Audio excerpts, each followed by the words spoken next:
The first punch landed before Lydia Hale could even drop her traveling bag. Not from fists, but from words sharp enough to draw blood. "That's what he ordered?" A woman's voice cut through the crowd at the train platform. "Lord have mercy on his desperate soul."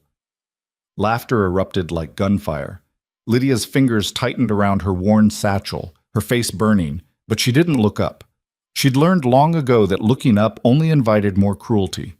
Somewhere in this godforsaken frontier town, a man named Caleb Rourke was waiting for his mail-order bride, a man who'd promised her nothing but a roof and work.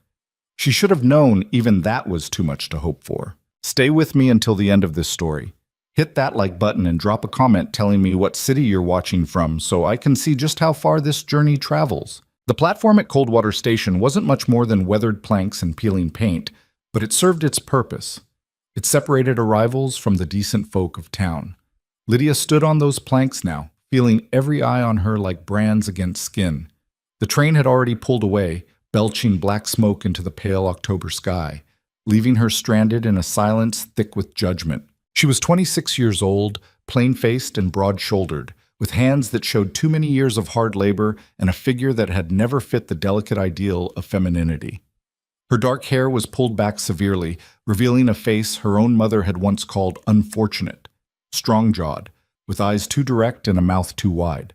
The dress she wore was clean but old, mended in places, chosen because it was her only decent option, not because it flattered. "Is someone coming for you, miss?" The station master's voice held false politeness, the kind that barely masked contempt. "My husband," Lydia said quietly, the word foreign on her tongue. "Caleb Rourke." The station master's eyebrows rose. Behind him, a cluster of women who'd been pretending not to stare suddenly stopped pretending altogether. One of them, a blonde woman in an expensive green traveling suit, laughed outright. "Rourke actually went through with it," the blonde woman said to her companion. "I heard he'd placed an ad back east, but I assumed no one would be desperate enough to answer."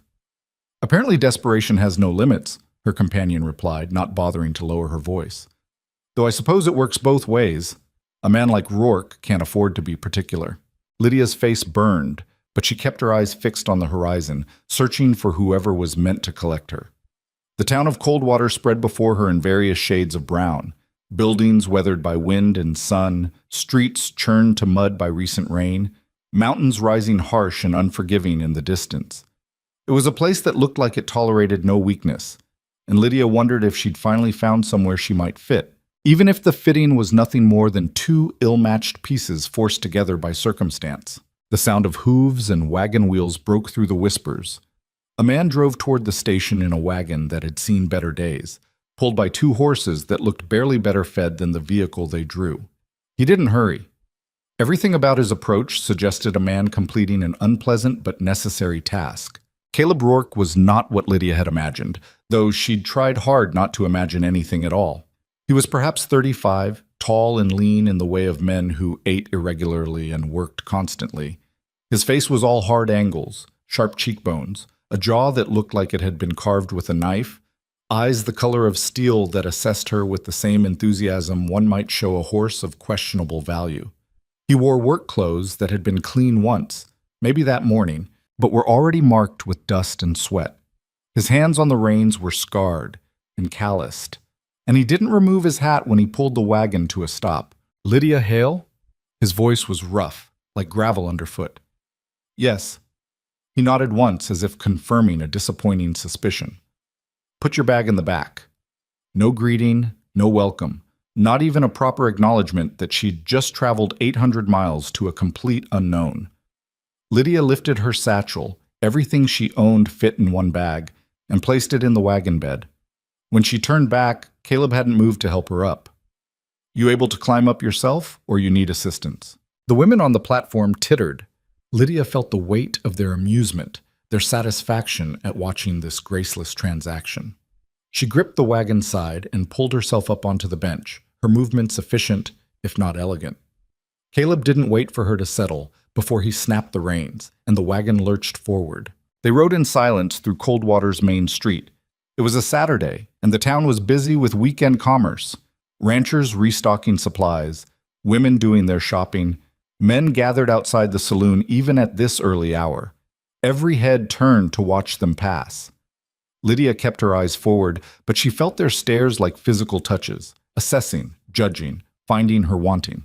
"The general store's there," Caleb said abruptly, gesturing with his chin. "You'll need to place orders through them. I've got an account. Mercantile's next to it. Butcher's across the way. Church is at the end of town if you're inclined."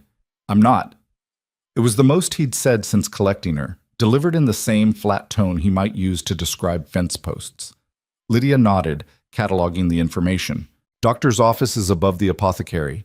Nearest neighbor is the Morrison Ranch, about 5 miles east. We don't socialize." "I understand." He glanced at her then, quick and sharp. "Do you?" "You made your terms clear in your letters, Mr. Rourke. I'm here to work, not to be entertained or to entertain. I don't expect more than what was agreed." Something flickered in his expression, too fast to read.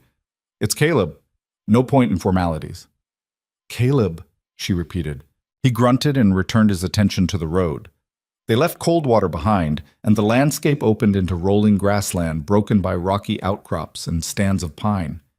The ranch, when it finally appeared, was exactly what Lydia had expected, functional and austere. A main house built from rough-hewn logs, a barn that leaned slightly to one side, various outbuildings in states of disrepair, and corrals that held a few horses and cattle. Everything spoke of a man working alone, doing the minimum necessary to keep operations running. Caleb pulled the wagon to a stop in front of a small cabin set apart from the main house. It was barely more than a shed, really, one room with a slanted roof and a single window. "That's yours," he said. "Stoveworks. Wells between here and the main house. Privy's behind. You'll find what you need inside." Lydia stared at the cabin, understanding crystallizing cold and hard in her chest. This was not a marriage in any real sense. This was an employment arrangement with legal papers attached.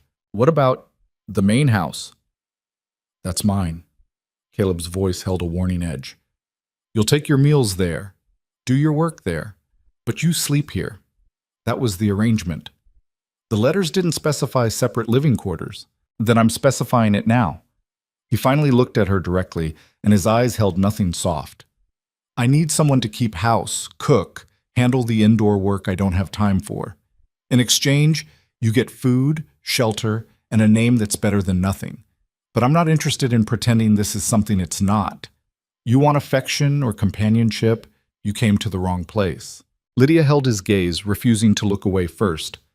"I came here because I had nowhere else to go. My family made it clear I was a burden they were happy to be rid of.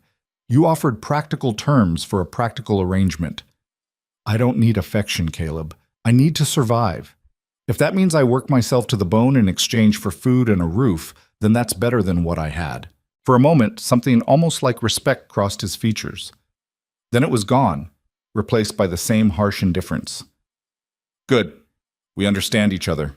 He gestured to the cabin. "Get settled. Supper's at 6. Don't be late." He didn't help her down from the wagon, didn't carry her bag, didn't wait to see if she had questions.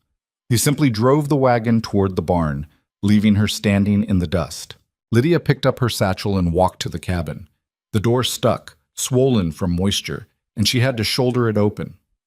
Inside was exactly what he'd promised: a narrow bed with a thin mattress, a small stove, a table barely large enough for one person, and a single chair. A trunk sat in the corner, empty and waiting. The window was dirty, filtering the afternoon light into something gray and weak. She set her bag on the bed and looked around at her new home. It was cold, sparse, lonely, but it was hers in a way nothing had ever been before. No one would enter without permission. No one would mock her here. No one would remind her that she was unwanted. Lydia unpacked methodically, hanging her 2 other dresses on pegs driven into the wall, placing her brush and small mirror on the table, storing her undergarments and personal items in the trunk. Everything she owned fit easily with room to spare. When she finished, she sat on the edge of the bed and allowed herself one moment of complete honesty.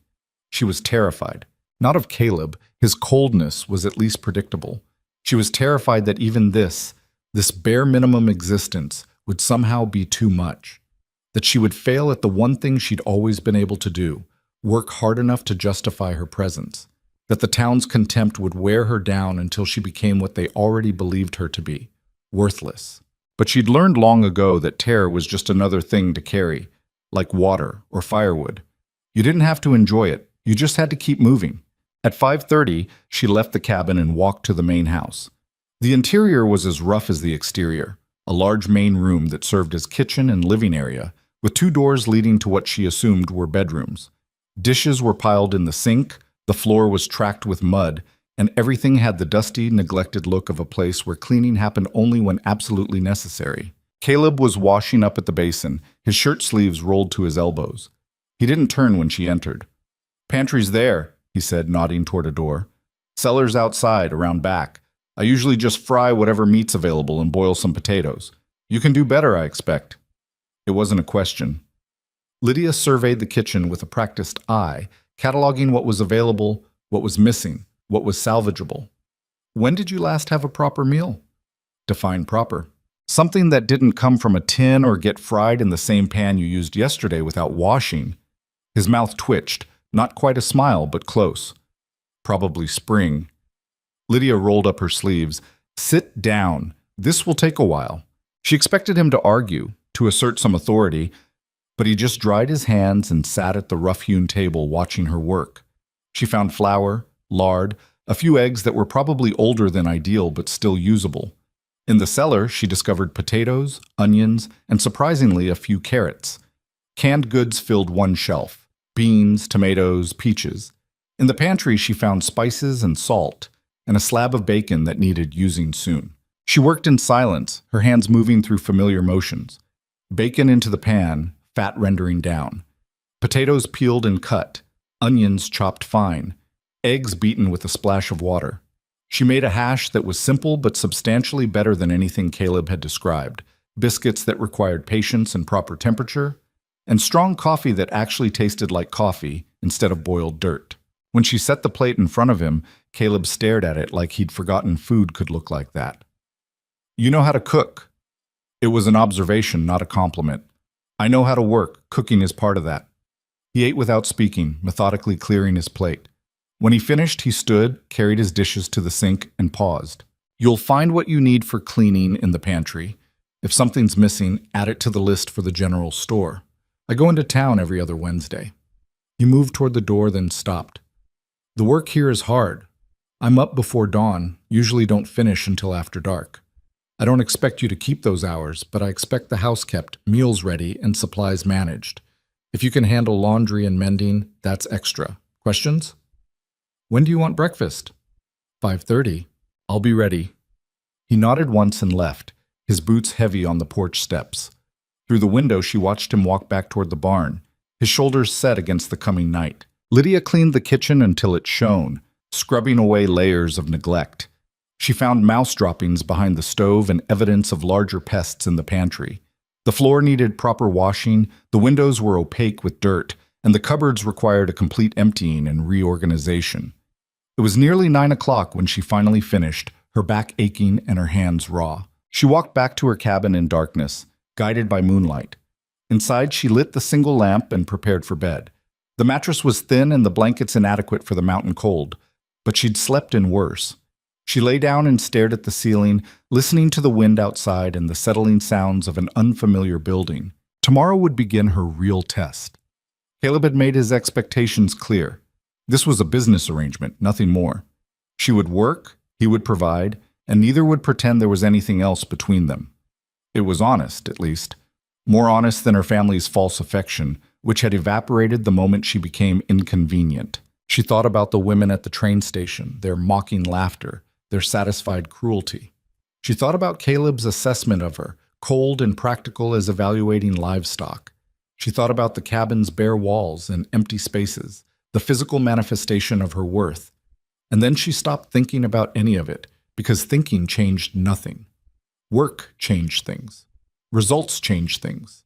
She would prove her value the only way she knew how, by making herself indispensable. Sleep came eventually, dreamless and brief. The rooster that woke her at 4:30 was loud enough to wake the dead. Lydia dressed quickly in the darkness, brushed her hair and pinned it back, and made her way to the main house by lamplight. Caleb was already up, feeding the horses in the barn, but the house was cold and dark. She started the stove, put coffee on to boil, and began breakfast. By the time Caleb returned, the kitchen was warm and filled with the smell of frying eggs and fresh biscuits. He stopped in the doorway, surprise flickering across his features before being buried under habitual stoicism. "You're early." "Better early than late." He washed up and sat down, and they ate in silence. When he finished, he stood and reached for his hat.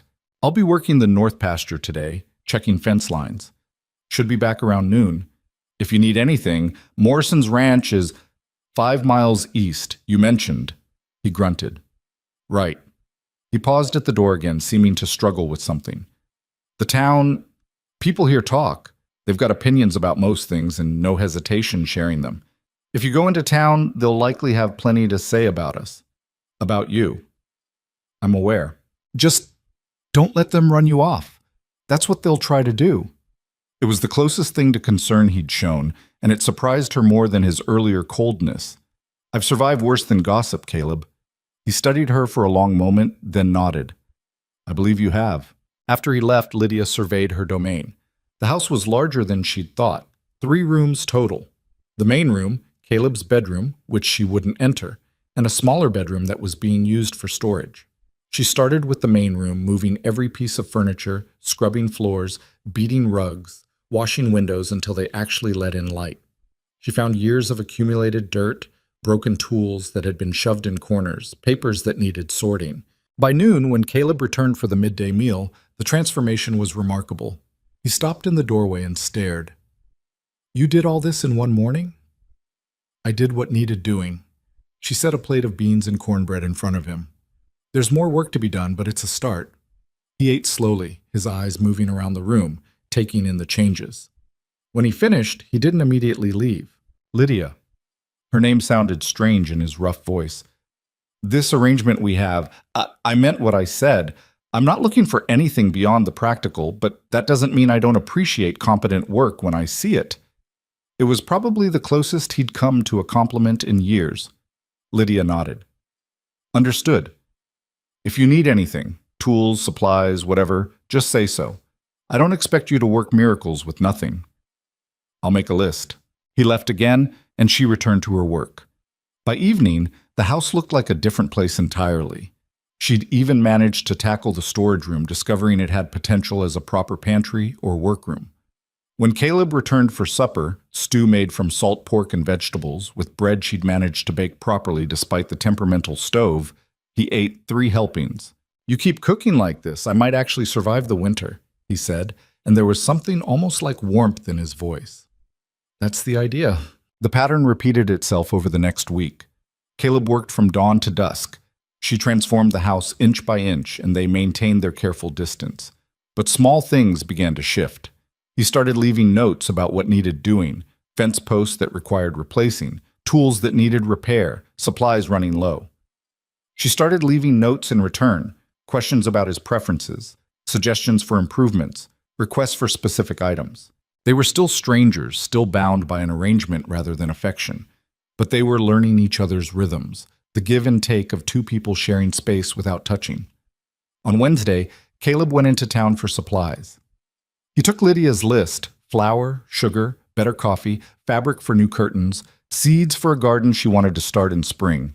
When he returned, his face was set in harder lines than usual. "Town's talking," he said without preamble, unloading the wagon. "About us. About you." "What are they saying?" "The usual nonsense, that I must be desperate, that you must be worse than desperate, that the whole arrangement is unnatural." He hefted a sack of flour with more force than necessary. "Bunch of bored idiots with nothing better to do than mind other people's business." "Does it bother you, what they say?" He stopped and looked at her directly. "I stopped caring what this town thinks about me years ago, but you're new. It might be different for you." "I stopped caring what people think before I ever came here." Lydia took the fabric from the wagon. Good quality, better than she'd expected. "Thank you for this." "You said you needed it." "Most men wouldn't have listened. Most men are fools." He hauled the last of the supplies inside, then paused in the doorway. There's a town gathering next month, harvest celebration or some such. We're expected to attend. It would look strange if we didn't. Lydia's stomach tightened. I see. You don't have to go. I can make an excuse. No. She straightened her shoulders. We'll go. Let them say what they want.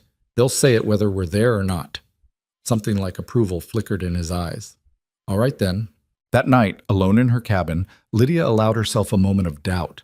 A town gathering meant scrutiny, meant facing all those people who'd laughed at the train station, meant enduring their judgment in a concentrated dose. But hiding would only confirm what they already believed, that she was ashamed, defeated, less than. She'd spent too much of her life making herself small, trying to disappear into the background of other people's lives. Maybe it was time to stop shrinking. The next morning, she asked Caleb a question she'd been holding back. Why did you place that ad? Why marry at all if you don't want a real marriage? He was quiet for so long she thought he wouldn't answer. Then, this ranch is too much for one person.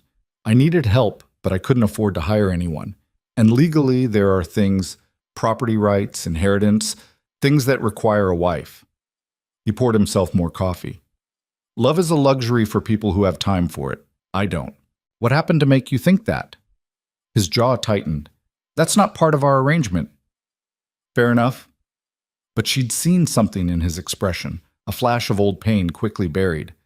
Caleb Rourke hadn't always been this hard, this closed off. Something had made him this way, had convinced him that feeling was weakness. Lydia understood that better than he knew. She'd learned early that vulnerability invited cruelty, that showing hurt only encouraged more of it. They were alike in that way, she and Caleb, both trying to survive in a world that punished softness. Maybe that's why this arrangement worked. Two damaged people, keeping careful distance, asking nothing from each other that couldn't be measured in work and provision. It should have been enough. But as the days passed and the house transformed under her hands, as she learned that Caleb took his coffee black and strong, that he had a barely there sense of humor that emerged in dry observations about the weather or the livestock, that he couldn't read very well but was too proud to admit it, that he sometimes stood on the porch in the evening and stared at the mountains with an expression of such loneliness it made her chest ache. As all these small revelations accumulated, Lydia began to realize that enough was a relative term, and that might be the most dangerous thing of all. The first hard frost came in late October, coating the ranch in crystalline white that turned the morning into something almost beautiful.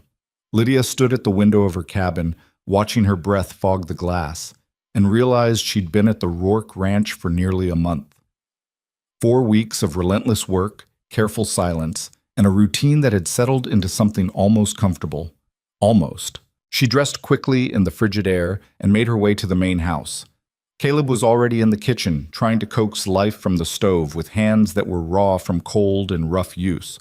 He'd torn his knuckles on something, barbed wire probably, and blood seeped through the makeshift bandage he'd wrapped around his right hand. Let me see that, Lydia said, setting down the basket of eggs she'd collected from the henhouse. It's fine. It's bleeding through. Sit down.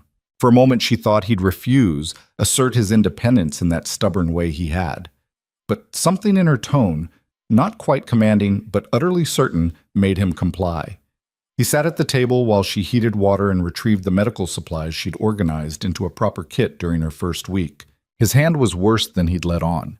The cuts were deep, dirt ground into the wounds. She cleaned them methodically, her touch gentle but efficient, ignoring his sharp intakes of breath when the carbolic solution hit raw flesh. You should have come in when this happened, she said, wrapping clean bandages. Infection out here can kill you as surely as anything else. I had work to finish. The work will still be there tomorrow. You won't be much use if you lose the hand to gangrene. He watched her face as she tied off the bandage, his expression unreadable. You sound like you've done this before. My father was a logger. Men came home torn up regularly. She released his hand and began putting supplies away. I learned early that being squeamish was a luxury we couldn't afford. Your father, is he the one who sent you here? He's dead. 3 years now, crushed by a falling tree. She said it matter-of-factly, the way she'd learned to speak about pain, without inflection, without invitation for pity. After that, it was just my mother and my brother Thomas. Mother remarried last spring. Her new husband made it clear I wasn't part of the arrangement. Caleb was quiet for a moment. And your brother? Lydia's hand stilled on the medical kit. Thomas believed I should be grateful for any man willing to take me, regardless of the terms. When you posted that ad, he saw an opportunity to solve his problem. You were a problem to solve. Apparently, she closed the kit with more force than necessary. But that makes two of us, doesn't it? You needed help you couldn't afford. I needed somewhere to go. We both solved each other's problems. That's one way to look at it. He flexed his bandaged hand, testing the wrapping. The other way is that we both got exactly what we deserved, a loveless arrangement in the middle of nowhere with someone we'll never really know. The bitterness in his voice was new, raw enough that it told her more than any of his careful deflections. You're right, Lydia said quietly. We probably deserve exactly this. But deserving and accepting aren't the same thing. We can deserve loneliness and still decide not to settle for it. He looked at her sharply. I thought we understood each other. This isn't... I'm not asking for anything, Caleb. I'm just saying that working alongside someone doesn't have to mean staying strangers. She moved to the stove, began preparing breakfast. You want your coffee in silence? I'll give you silence. But if you want to talk sometimes, I'm capable of that too. He stood abruptly, grabbing his coat. I'll be in the north pasture. There's a section of fence that needs replacing before the snow comes. With that hand? It's wrapped, isn't it? Wrapping doesn't mean healed. Give it a day at least. I don't have a day to give. But he hesitated at the door, his back to her. The work doesn't stop because I'm hurt, Lydia. If I fall behind now, we pay for it all winter. Then let me help. He turned, disbelief clear on his face. You don't know anything about fence work. I can learn. I can hand you tools, hold posts steady, whatever you need. Two people work faster than one, even if one of them doesn't know what they're doing yet. It's cold out there. Hard work. I'm aware.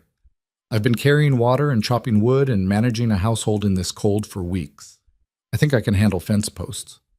Something shifted in his expression. Not quite a smile, but a softening around the eyes. You're stubborn. So are you. The difference is I'm stubborn and offering to help. He considered this, weighing his pride against practical necessity. Pride lost. Fine. But you do exactly what I say when I say it. Fence work is dangerous if you don't know what you're doing. Understood. They worked through the morning in the bitter cold, Lydia learning the brutal arithmetic of frontier survival. How to dig post holes in half-frozen ground, how to stretch wire tight without tearing her hands apart, how to hammer without smashing her fingers. Caleb was a harsh teacher, economical with words and impatient with mistakes, but she noticed he adjusted his expectations as they went, finding tasks that matched her growing competence. By midday, they'd replaced 30 feet of fence. It wasn't much, but it was progress. You're stronger than you look, Caleb said as they stopped to eat the cold lunch she'd packed. Most women would have quit hours ago. Most women haven't spent their lives being told they're built more for labor than ladyhood. Lydia bit into the bread and cheese, too hungry to care about Grace. Besides, I told you. I know how to work. You did. He ate in silence for a moment, then added, I misjudged you. It wasn't an apology. Caleb seemed incapable of those. But it was acknowledgement, and that meant something. How so? I thought you'd be, softer, more demanding. I thought you'd complain about the cabin, the isolation, the work. Instead, you just, he gestured vaguely, handle it. What choice do I have? Complaining doesn't make the work disappear. It just makes everyone miserable while the work still waits. She wrapped the remains of her lunch, saving it for later. My mother used to say I was built without proper feelings. Maybe she was right. That's not true. The certainty in his voice surprised her. How would you know? Because I've seen you with the animals. The way you talk to the chickens when you collect eggs like they're friends. The way you saved that runt piglet last week, feeding it by hand when I said it wasn't worth the effort. You feel things plenty. You're just smart enough not to show it to people who'd use it against you. Lydia stared at him, something cracking open in her chest. No one had ever observed her closely enough to notice those small tenderness, let alone defend them. We should get back to work, she said, her voice rougher than intended. Weather's turning. They worked until the light failed, then returned to the house in twilight. Lydia's hands were blistered despite the gloves, her back screaming from unfamiliar labor, but there was satisfaction in the ache. They'd accomplished something together, worked as a team instead of two separate people occupying the same space. Over supper, venison stew that had been simmering all day, filling the house with rich aroma. Caleb told her about the ranch, how he'd bought it 5 years ago with money saved from working as a trail hand, how he'd built everything with his own hands, how he'd planned to make it into something substantial before realizing the work was too much for one person. I tried hiring help, he said, sopping up gravy with bread, but hands drift. They work a season and move on. I needed someone permanent, someone with stake in keeping the place running. He looked at her directly. I never meant for it to be cruel, Lydia. The separate cabins, the distance. I just didn't want you to expect something I couldn't give. And what couldn't you give? His face closed off immediately, walls slamming back into place. It doesn't matter. Caleb. It doesn't matter, he repeated, standing abruptly. Thank you for supper, and for the help today. I'll see you at breakfast. He left before she could respond, and Lydia sat alone in the kitchen, frustrated by the glimpse of vulnerability, immediately shuddered. Caleb was like a door that kept opening a crack before slamming shut, offering just enough light to make the darkness more obvious. But she was patient. She'd learned patience the hard way, through years of waiting for cruelty to pass, for situations to improve, for life to offer something better. She could wait for Caleb to trust her, if he ever would. The next 2 weeks brought the first serious snow, blanketing the ranch in white silence. The work shifted to winter tasks, ensuring the livestock had shelter, stockpiling feed, maintaining equipment, keeping paths clear. Lydia and Caleb fell into an easier rhythm, working together more often than not, their conversations growing longer and less guarded. She learned that Caleb had been orphaned young, raised by an uncle who drank away what little money they had, that he'd left home at 14 and never looked back, that he'd seen most of the West before settling here, driven by some restless dissatisfaction with everywhere else. He learned that Lydia had taught herself to read using her father's Bible and old newspapers, that she'd once wanted to be a teacher until her mother told her no school would hire someone so plain, that she kept a journal where she wrote observations about birds and weather and the small beauties most people overlooked. They didn't talk about feelings or futures or what exactly their arrangement meant, but they talked, and that was more than either had expected. Then Thomas arrived. It was a Tuesday morning, 2 weeks before the town's harvest gathering. Lydia was in the main house preparing bread when she heard the horse approach. Through the window, she saw a man dismount, stocky, fair-haired, with the kind of face that looked friendly until you noticed the eyes. Her stomach dropped. Lydia! Thomas's voice carried across the yard, jovial and false. Sister, where are you? She stepped onto the porch, wiping flour from her hands, keeping her expression neutral. Thomas, this is unexpected. Can a man visit his sister?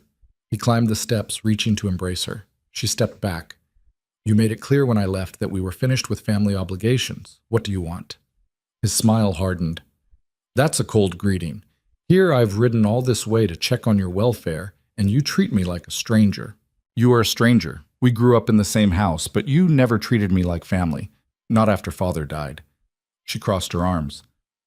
Again, what do you want? Thomas's expression shifted, the false warmth dropping away to reveal the calculating coldness beneath. I need money. Mother's husband turned out to be less solvent than advertised. They're struggling, and as your only brother, I thought you'd want to help. By asking me for money I don't have, but your husband does. Man owns a ranch. He's got resources. Thomas glanced around the property, assessing. This is decent land. He could spare something for family in need. This ranch barely supports 2 people. And even if Caleb had money to spare, why would he give it to you? Because you're his wife. Because family helps family. Because... Thomas stepped closer, his voice dropping to something uglier. It would be a shame if certain facts about your past came to light. Things that might make your new husband reconsider this arrangement. Ice flooded Lydia's veins. What are you talking about? The real reason Mother's husband didn't want you around. The accusations from the merchant's son. The questions about whether something inappropriate happened. Nothing happened, Lydia said, her voice shaking with rage. He tried to force himself on me, and when I fought back, he claimed I'd encouraged him. His family had money and reputation. Mine didn't, but nothing happened. I know that, Thomas said with a shrug. But does your husband? Would he believe you if someone told him his wife had been accused of unseemly behavior? This is a small community, Lydia. Reputation is everything. One word from me in town and what? Both of them turned. Caleb stood at the corner of the house, and his expression was colder than the winter wind. How long he'd been there, how much he'd heard, Lydia couldn't tell. Thomas recovered quickly, pasting on his friendly smile. You must be Rourke. I'm Thomas Hale, Lydia's brother. Just came by to check on my sister, make sure she's being treated well. I heard what you said. Caleb walked toward them with deliberate slowness, and there was something in his movements that made Thomas step back. Sounded less like concern and more like extortion. Now that's a harsh word. Get off my property. Thomas's smile vanished. I'm just asking for a little family assistance. Surely you can understand. I understand that you're trying to blackmail your own sister with lies. Caleb stopped a few feet away, and though he was leaner than Thomas, there was no question who was more dangerous. I understand that you treated her like a burden, threw her away when she was inconvenient, and now you want to profit from her situation. And I understand that you have about 10 seconds to get on that horse and ride out before I make you leave. You can't threaten me. I have rights. You have nothing. No claim to this land, no claim to my wife, no claim to anything here. Caleb's voice was perfectly calm, which somehow made it more frightening. And if you spread lies about Lydia in town, if you so much as speak her name, I will make sure everyone knows exactly what kind of man you are. The kind who extorts his own sister, the kind who runs when things get difficult, the kind who hides behind a woman's reputation because he's too weak to build his own. Thomas's face flushed red. She's not worth this.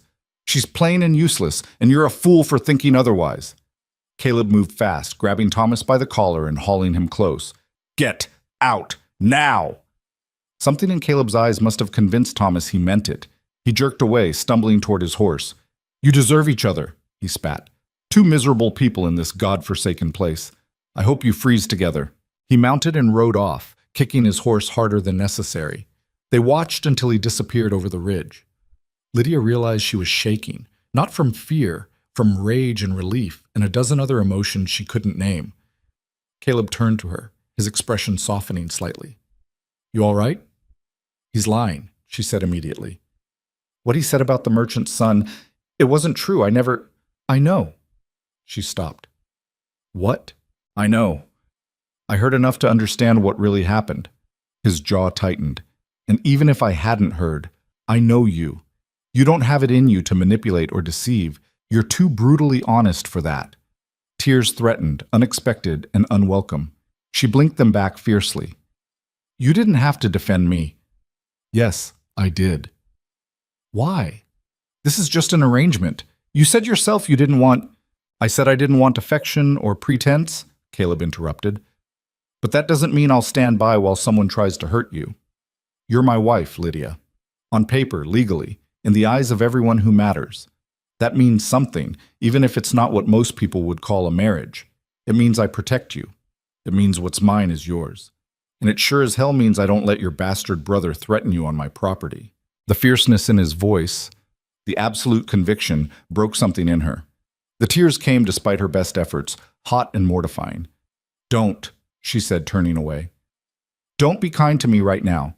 I can handle cruelty. I don't know what to do with kindness. She heard him move closer, felt his presence behind her. Lydia. I'm fine. I just need a minute. You're not fine, you're crying. He sounded uncertain, like he'd wandered into territory without a map. I'm not good at this. Comforting people. Then don't try. Just let me... His hand settled on her shoulder, awkward and tentative. He's gone. He won't come back. And if he does, I'll deal with him. You don't have to be afraid. I'm not afraid of him, Lydia said, wiping her eyes roughly. I'm afraid of this. This? Caring, mattering, having someone stand up for me. She turned to face him, not caring anymore if he saw her tears. I came here expecting nothing, wanting nothing. It was safer that way, but you keep doing things like this, and I don't know how to stop myself from... She cut herself off, horrified at what she'd almost admitted. Caleb's expression was unreadable. From what? From hoping, she whispered.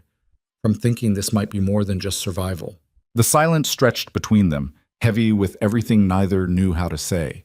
Finally, Caleb spoke, his voice rough. I can't promise you what you deserve. I don't know how to be what people expect a husband to be, but I can promise you this. You matter here, to this ranch, to the work, to... He struggled, the words clearly difficult. To me. Maybe not in the way you want, but you matter. And I won't let anyone make you feel like you don't. It wasn't a declaration of love. It wasn't even close. But it was honest, and it was more than Lydia had dared hope for. Thank you, she said softly. He nodded, awkward again, and removed his hand from her shoulder. I should check the livestock. You do whatever you need to do. He left her standing on the porch, and Lydia watched him walk toward the barn with that stiff, self-conscious gait that told her he was as shaken as she was. Something had shifted between them. Not everything. Caleb was still Caleb, guarded and damaged and determined to keep distance. But a wall had cracked, just a little, and light was seeping through. That night, Lydia sat in her cabin and wrote in her journal by lamplight. She wrote about Thomas's visit, about Caleb's defense, about the strange ache in her chest that felt like hope and terror tangled together. She wrote until her hand cramped and the lamp oil ran low, trying to make sense of what she was feeling. The truth was simple and complicated. She was falling in love with her husband. It was the worst possible thing she could do. Caleb had been clear about his limits, his inability to offer anything beyond practical partnership.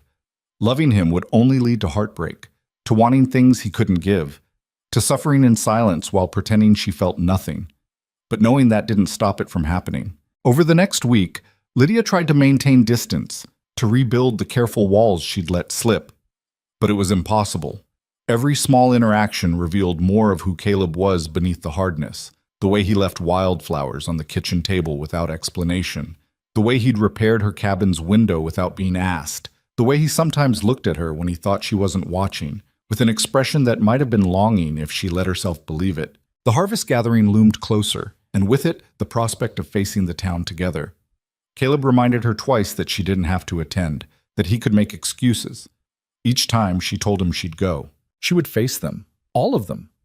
The women who'd laughed at the train station, the merchants who'd sneered at her in the general store, the respectable families who'd made their judgment clear.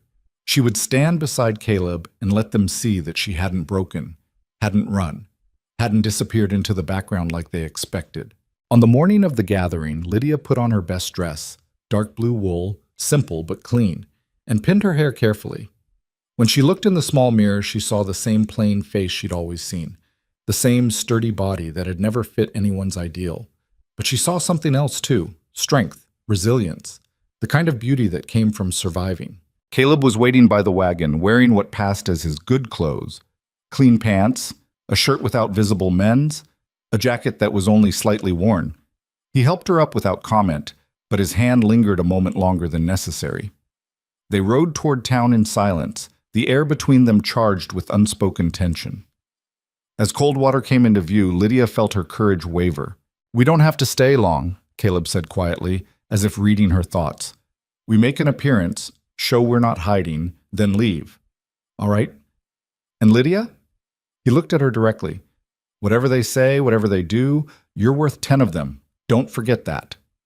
Before she could respond, they arrived at the town hall where the gathering was being held, and there was no more time for private words.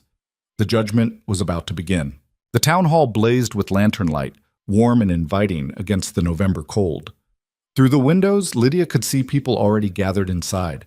Women in their finest dresses, men in suits they saved for occasions, children racing between tables laden with food.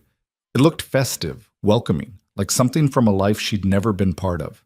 Caleb helped her down from the wagon, his hand steady under her elbow. She noticed he didn't release her immediately, and when she glanced at him, his jaw was set in that way she'd learned meant he was preparing for battle. Ready? He asked. No, she thought, but she nodded anyway. They walked toward the entrance together, and Lydia felt the weight of attention shift their direction like a physical thing. Conversation stuttered and stopped. Heads turned. The woman in the green traveling suit from the train station, Mrs. Catherine Winters, wife of the bank president, stood near the door with a cluster of other well-dressed women, and her expression of amused disdain was exactly what Lydia had expected. Well, Mrs. Winters said, loud enough to carry, look who decided to grace us with their presence. How generous of the Rourkes to join civilized society. Her companions tittered, the sound like breaking glass. Caleb's hand tightened fractionally on Lydia's elbow, but he kept moving forward, guiding her through the door with deliberate calm. Inside, the hall was decorated with autumn wreaths and bunting, tables arranged in a large square around a central dance floor. The smell of roasted meat and baked goods filled the air, along with the sound of fiddle music warming up in the corner. Under different circumstances, it might have been pleasant. "Rourke!" a man's voice called out. Mayor Harrison approached, a portly man with white whiskers and an expression of forced joviality. "Good to see you, and this must be your new bride. Welcome to Coldwater, Mrs. Rourke." The title still sounded foreign to Lydia's ears. "Thank you, Mayor. You've certainly made quick work of settling in. I hear from the merchants that you're running quite the efficient household." His smile was professional, political, revealing nothing of what he actually thought. "We're always pleased to welcome new families to our community." "Are we, though, Harrison?" Mrs. Winters had followed them inside, her voice dripping false sweetness. "I think we should be honest about the situation. This isn't exactly a traditional match." "Now, Catherine," the mayor began, but she cut him off. "Oh, I'm not being cruel, simply factual. Mr. Rourke placed an advertisement like one would for livestock, and this woman answered. It's hardly a romance for the ages." Lydia felt heat rise in her cheeks, but before she could respond, Caleb spoke, his voice dangerously quiet. "Careful, Mrs. Winters. You're talking about my wife. I'm simply stating what everyone's thinking. Surely you can't expect us to pretend this arrangement is normal. I expect you to show basic courtesy, but I suppose that's beyond some people." The tension crackled between them, drawing more attention. Mayor Harrison cleared his throat nervously. "Perhaps we should all just enjoy the evening. There's plenty of food and the dancing will start soon. Dancing! Mrs. Winters laughed, the sound sharp and ugly. "Oh, I would pay good money to see that.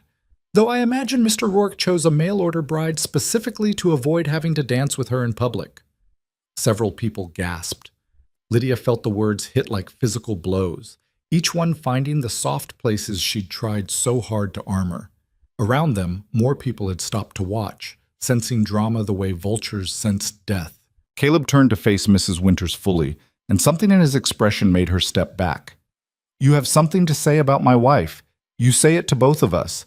But I warn you now, I'm not interested in protecting your feelings when you've shown no interest in protecting hers."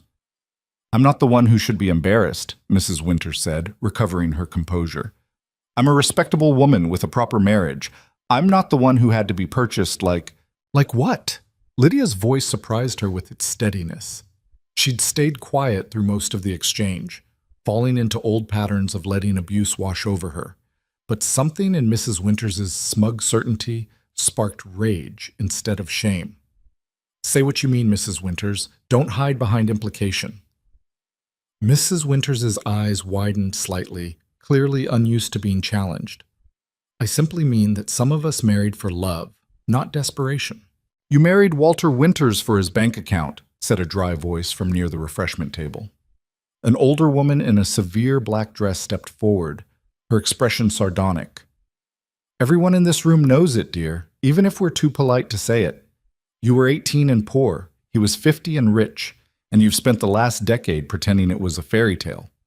Several people laughed, genuine amusement breaking the tension. Mrs. Winters's face flushed crimson. "Mrs. Thornton, that's completely inappropriate. So is ambushing newcomers at a community gathering," Mrs. Thornton replied coolly. "I'm Adelaide Thornton," she said to Lydia, extending a gnarled hand. "I run the mercantile and I don't tolerate fools. You seem like a sensible woman. Welcome to Coldwater properly this time." Lydia shook her hand, grateful for the unexpected ally. "Thank you." "Don't thank me yet. This town can be cruel when it gets bored." Mrs. Thornton shot a pointed look at Mrs. Winters. "But it can also surprise you. Not everyone here is a viper in silk." Mrs. Winters gathered herself, her mouth tight with fury. "Come, ladies, clearly the company here isn't suitable." She swept away, her followers trailing behind. though Lydia noticed a few of them glanced back with expressions that might have been sympathy. Mayor Harrison coughed awkwardly. "Well, why don't you folks help yourselves to some food? Mrs. Morrison made her famous apple pie, and there's fresh cider."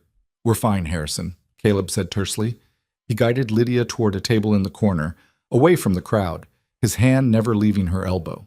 They sat in tense silence while the party gradually resumed around them. The fiddle music started up again, couples moving onto the dance floor. Lydia watched them spin and turn, their movements easy and familiar, belonging to a world she'd never quite reached. "I'm sorry," Caleb said quietly. "For what?" "For bringing you here. For exposing you to that. You didn't make Mrs. Winters cruel. She accomplished that on her own." Lydia's hands were shaking in her lap. She clasped them together, forcing them still. "Besides, you warned me the town would talk." Talking is one thing. That was something else. That was honest, at least. She said what everyone else was thinking. Caleb turned to look at her directly.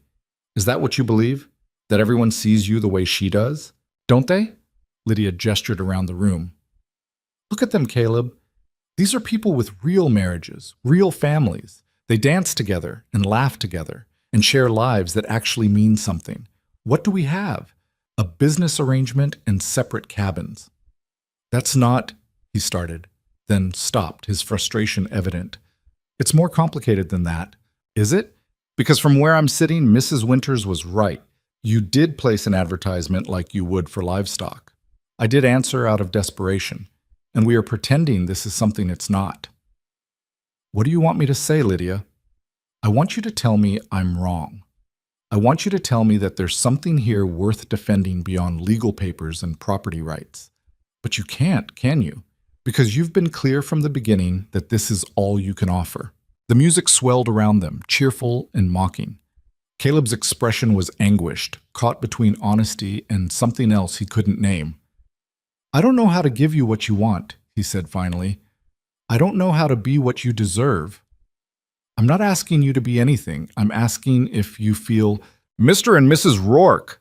Mayor Harrison appeared at their table with forced enthusiasm and another man in tow, tall, silver-haired, expensively dressed. "I wanted to introduce you to Richard Blackwood. He owns several of the larger ranches in the territory, quite influential in local commerce." Blackwood extended his hand to Caleb with a politician's smile.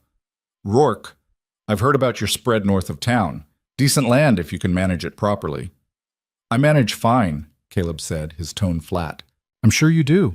I'm sure you do." Blackwood's gaze shifted to Lydia, assessing and dismissive in the same glance. "And this is your wife. How practical of you to find help through correspondence." The insult was subtler than Mrs. Winters, but no less cutting. Lydia felt Caleb tense beside her. "My wife is none of your concern, Blackwood." Of course. I simply meant that it's an unusual arrangement." Blackwood's smile never wavered. "Though I suppose when one's prospects are limited, one must be creative." "Meaning?" "Meaning that a man in your position, struggling ranch, no capital, no connections, has to make compromises. Take what's available rather than what's desirable." He glanced at Lydia again. "No offense intended, Mrs. Rourke." "None taken," Lydia said, her voice ice. "I'm quite familiar with people who measure worth in dollars and appearance. They're usually the ones with nothing else to recommend them." Blackwood's smile tightened. "I see she's got spirit. That's something, at least." Caleb stood abruptly, his chair scraping loud against the floor. "We're leaving. The evening's just started. We're done here." He held out his hand to Lydia. "Come on." But before they could move, Mrs. Winters's voice rang out from across the room, sharp and gleeful. "Ladies and gentlemen, if I could have your attention for just a moment." The music stopped. Conversations died. Everyone turned to look at Mrs. Winters, who stood on the raised platform used for announcements, her face flushed with wine and malice. "I think we should properly welcome our newest couple to Coldwater," she said, her words slightly slurred. "After all, it's not every day we witness such a unique union." "Catherine, perhaps you should sit down," Mayor Harrison began, but she waved him off. No, we should celebrate. Mr. Rourke has demonstrated remarkable entrepreneurship in acquiring a wife through mail order. So efficient, So modern. Why waste time on courtship when you can simply purchase companionship? Nervous laughter rippled through the crowd. Some people looked uncomfortable, but too many looked entertained, hungry for the spectacle. And Mrs. Rourke, such a brave woman, traveling all this way to marry a complete stranger. Though I suppose when one's options are limited, bravery and desperation look rather similar, don't they? Lydia felt the room's attention focus on her like burning glass, concentrating all their judgment into one searing point. This was worse than the train platform, worse than the quiet sneers in the general store. This was public humiliation, carefully orchestrated and gleefully delivered. I propose a toast, Mrs. Winters continued, raising her glass, to the happy couple. May their practical arrangement bring them both exactly what they deserve. A loveless existence in mutual tolerance, two lonely people who settled for less because they couldn't achieve more. The silence that followed was absolute. Even the children had stopped moving. Lydia heard someone's sharp intake of breath, felt Caleb's rage radiating like heat beside her. But it was the truth in Mrs. Winters' words that hurt most. The accurate, vicious distillation of exactly what their marriage was. Or what it had been. Lydia stood slowly, drawing every eye in the room. Her legs trembled, but she forced them steady. She'd spent her entire life being mocked, being dismissed, being treated as less than. She'd survived it by staying quiet, by making herself small, by accepting that this was simply how the world worked. But she was done being small. "You're right, Mrs. Winters," she said, her voice carrying clear and strong across the silent room. "This isn't a conventional marriage. I did answer an advertisement. I did travel hundreds of miles to marry a man I'd never met. And I did so because my family made it clear I had no other options." She saw Caleb turn toward her, surprise and something like panic in his expression, but she didn't stop. "You want to know what desperation looks like? It looks like being 26 years old and treated like a burden because you're not pretty enough, not soft enough, not the kind of woman men are supposed to want. It looks like your own mother telling you you should be grateful for any man willing to take you. It looks like having nowhere to go and no one who cares if you disappear." The room remained frozen, but Lydia saw some expression shifting, shame replacing amusement on certain faces, understanding dawning in others. "So yes, I was desperate, and yes, this was a practical arrangement. But you know what I found when I came to this loveless existence?" She looked at Caleb, and her voice softened despite herself. "I found someone who keeps his word. Someone who works until his hands bleed to keep his land running. Someone who defended me against my own brother when he came demanding money. Someone who treats me with more respect in our practical arrangement than most of you treat your own wives in your proper marriages." Mrs. Winters' face had gone pale. "I didn't mean—" "Yes, you did. You meant every word. You wanted to humiliate me, to put me in my place, to remind everyone here that I'm less than you, that I'm the woman nobody wanted, married to a man desperate enough to advertise for a wife." Lydia's voice gained strength. "But here's what you don't understand, Mrs. Winters. I don't need to be wanted by everyone. I don't need to be beautiful or graceful or everything you think a woman should be. I just need to matter to one person. To know that in this enormous, cruel world, there's one person who sees me and doesn't look away." She turned to Caleb, her heart pounding so hard she thought it might break through her ribs. This was the moment. The choice. She could protect herself, maintain the safe distance they'd established, pretend the last months hadn't changed anything, or she could tell the truth and risk everything. "I came here expecting nothing," she said to Caleb directly, the rest of the room fading away. "But you gave me something anyway. You gave me a place where my work matters, where I'm not a burden or an obligation or something to hide. You gave me respect when I'd forgotten what that felt like. And somewhere along the way, you gave me something I'd stopped believing in." "Lydia," his voice was rough, warning and pleading at once. "Hope," she finished. "You gave me hope that maybe I could be more than what everyone else decided I was worth, that maybe this arrangement could become something real." The silence in the hall was deafening. Lydia was dimly aware of people staring, of the scandal this confession would create, but she couldn't stop now. She'd started this, and she would see it through. Caleb stood motionless, his expression torn between a dozen emotions she couldn't read. The moment stretched, agonizing and eternal. Then he moved. He crossed the space between them in 3 strides, and before Lydia could draw breath, he pulled her close, his hands framing her face with a gentleness that contradicted their roughness. "You want to know the truth?" he said, his voice low but carrying in the absolute silence. "I'll tell you the truth.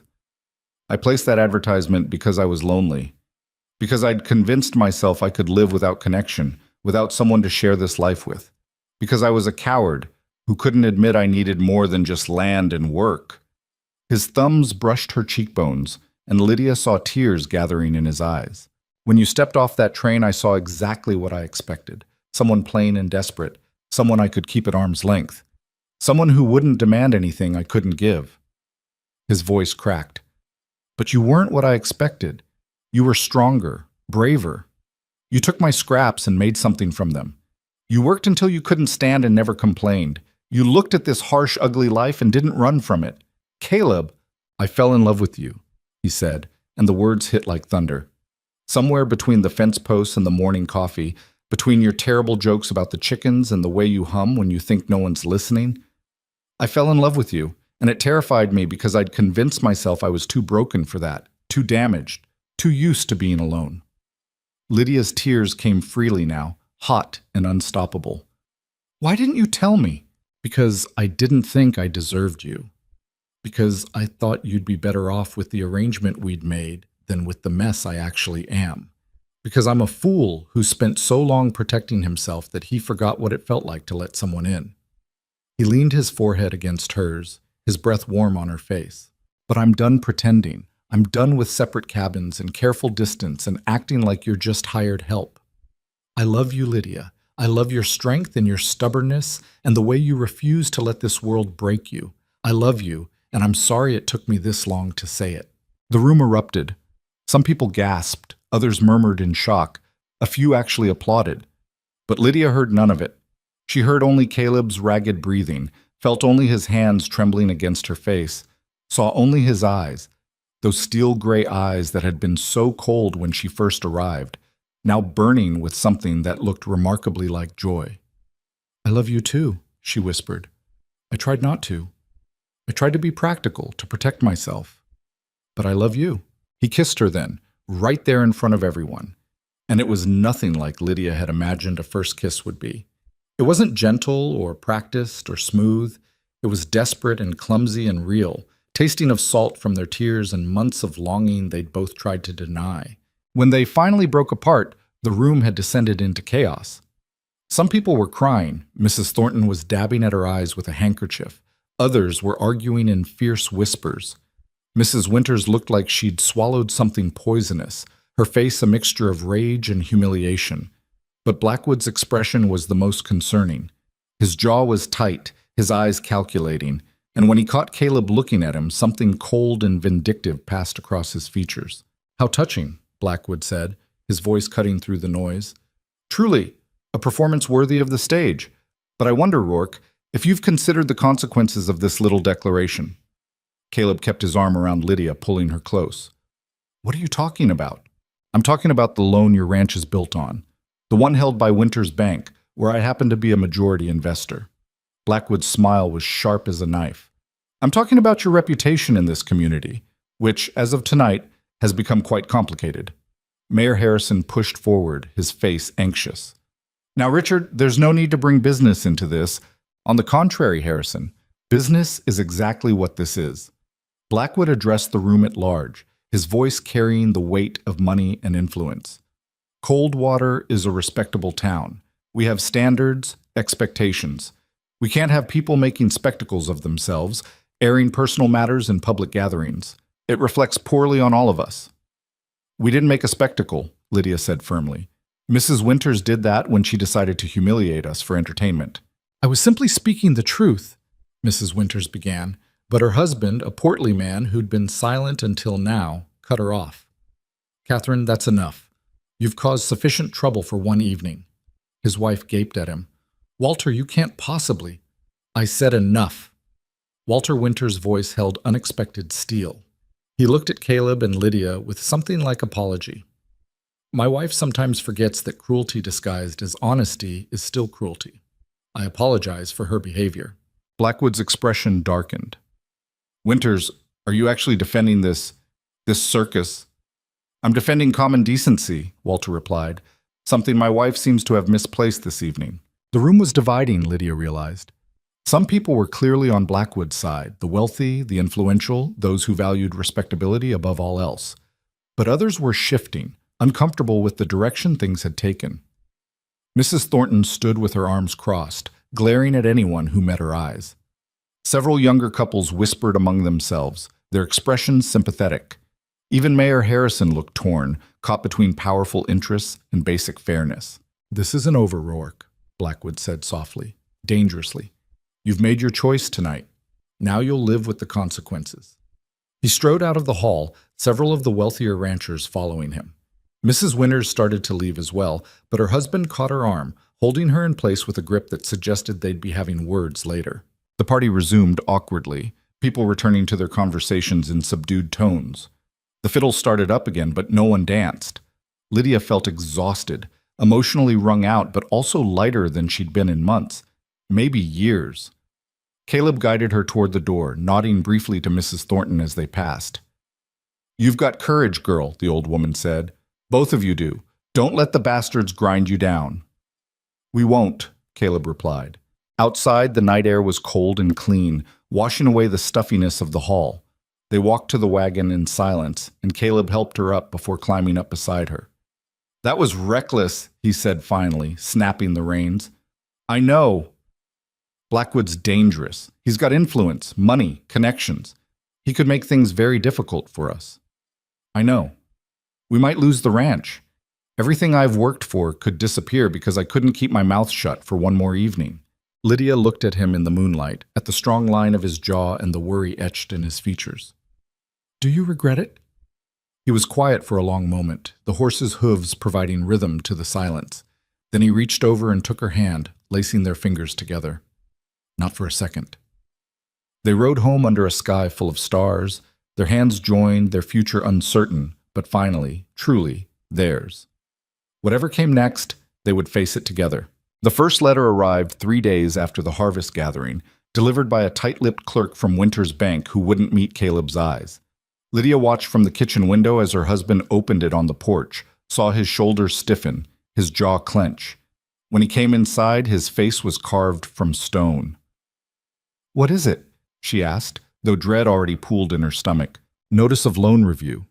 He tossed the paper onto the table. "Blackwood's calling in favors. They want full documentation of ranch income, expenses, assets. They're looking for reasons to call the loan due." Lydia picked up the letter, scanning the formal language that barely disguised its threat. "Can they do that?" "If they find me in violation of terms, yes. And terms can be interpreted broadly when the bank wants them to be." Caleb poured himself coffee with hands that weren't quite steady. "I've been making payments on time, but the ranch doesn't turn much profit. Most of what we earn goes back into operations. On paper, I probably look like a bad risk. How long do we have? They want everything submitted within 2 weeks, then they'll make their determination." He laughed, bitter and harsh. "Determination. That's a polite word for deciding whether to destroy us." Lydia set down the letter and moved to stand beside him. "Then we give them what they want. We document everything, show them the ranch is viable, prove you're not a risk." "Lydia, you don't understand. This isn't about actual risk. This is about punishment. Blackwood doesn't like being embarrassed, and we embarrassed him in front of the whole town." Caleb's voice was rough with frustration. "He's got enough influence to make the numbers say whatever he wants them to say. So what are you suggesting? That we just give up?" "I'm suggesting that I've dragged you into something that might cost us everything. The ranch, our home, our future." He finally looked at her, and the anguish in his eyes cut deeper than any of Blackwood's threats. "I should have kept quiet at that gathering. Should have let Mrs. Winters have her fun and walked away. Instead, I made a grand declaration, and now we'll both pay for my pride." "Stop." Lydia's voice was sharp enough to cut through his spiral. "Stop talking like loving me is a mistake you need to apologize for. You think I regret what happened? You think I'd trade that moment, finally being chosen, finally mattering to someone, for the safety of silence?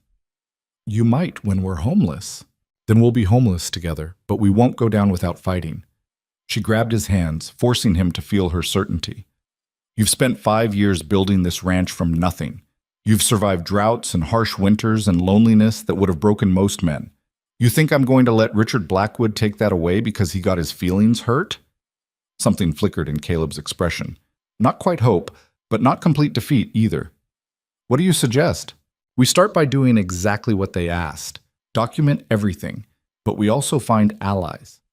Mrs. Thornton stood up for us. Walter Winters apologized for his wife. There were others at that gathering who didn't side with Blackwood. We're not as alone as he wants us to believe. Lydia, No, listen to me. She squeezed his hands tighter.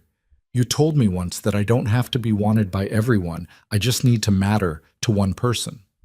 Well, that works both ways. I don't need the whole town on our side. I just need enough people willing to stand with us when it counts. Caleb pulled her close, wrapping his arms around her with desperate strength. When did you get so fierce? I was always fierce. I just didn't have anything worth fighting for. She pressed her face against his chest, breathing in the familiar scent of wool and wood smoke and him.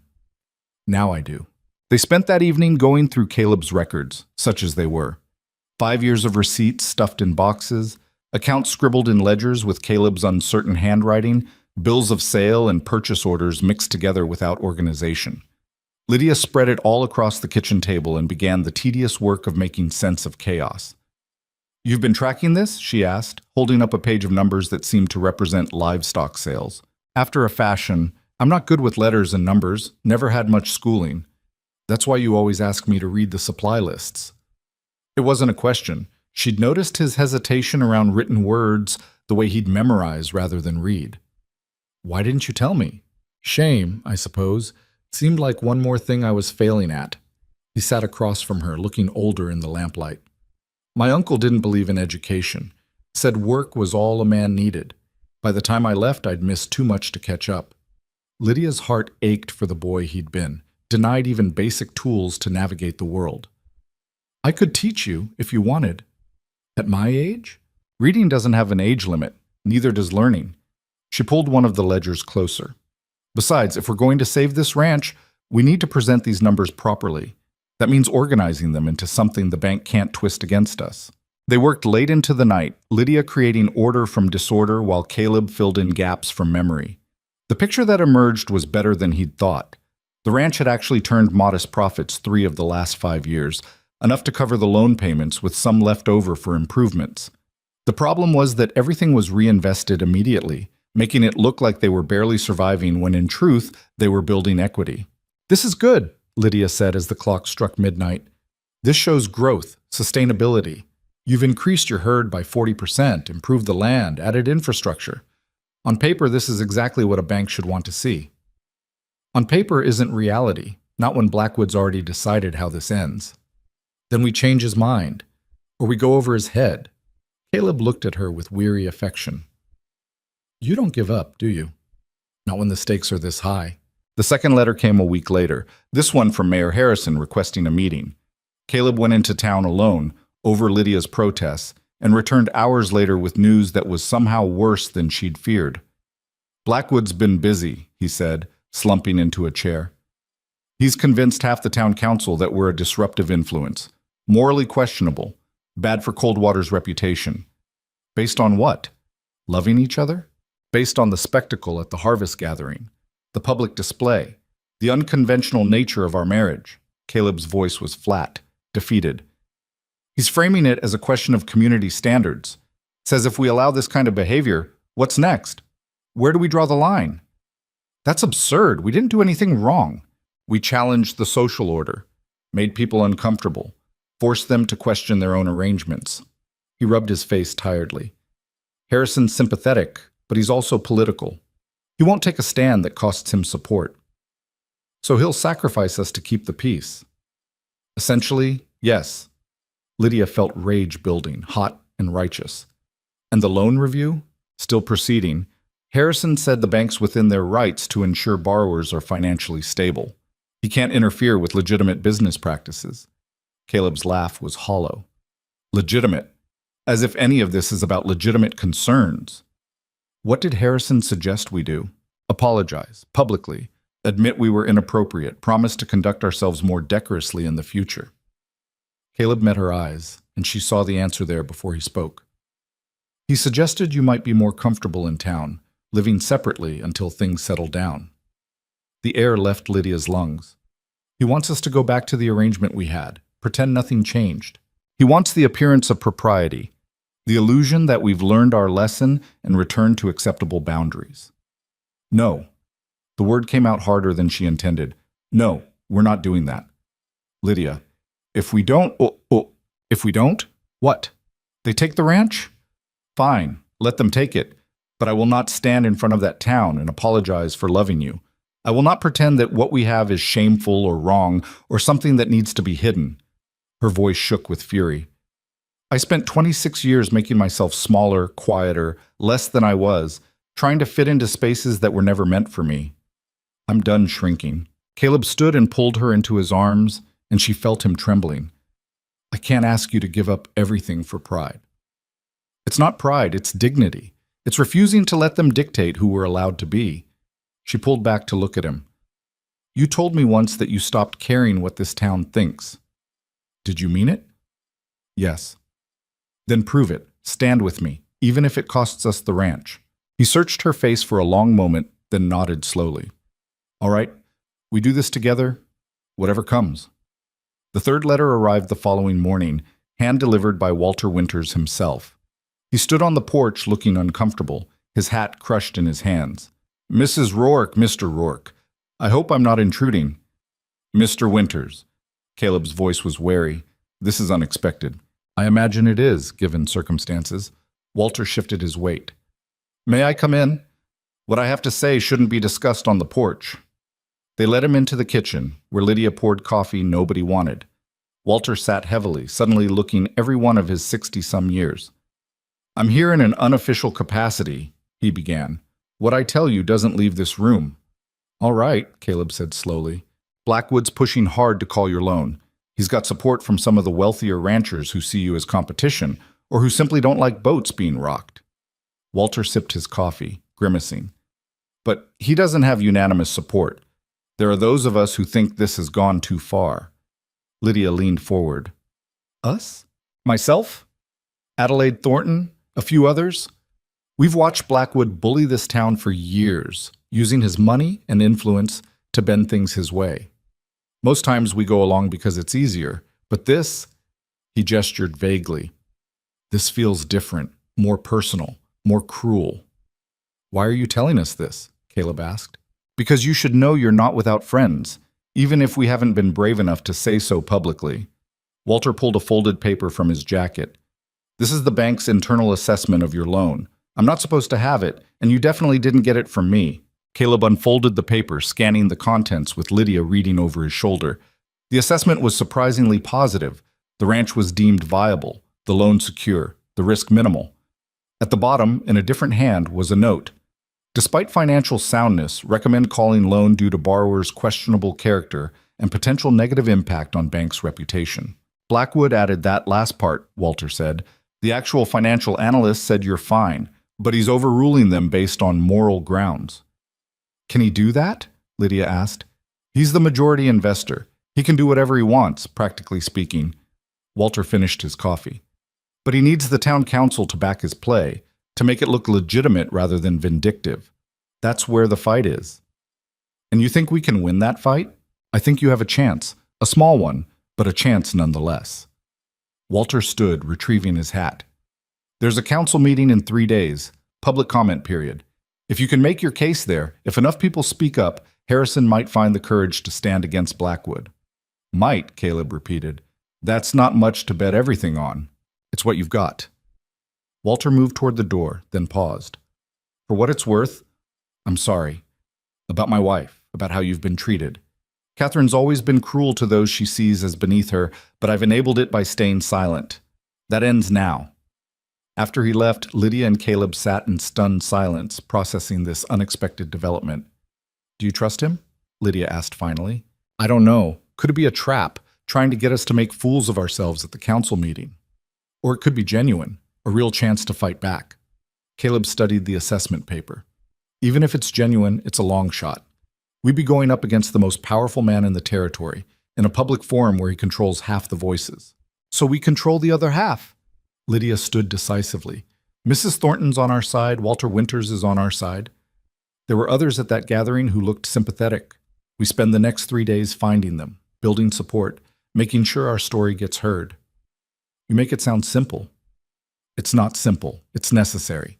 She held out her hand. Come on. We have work to do. They spent the next 72 hours in a whirlwind of activity.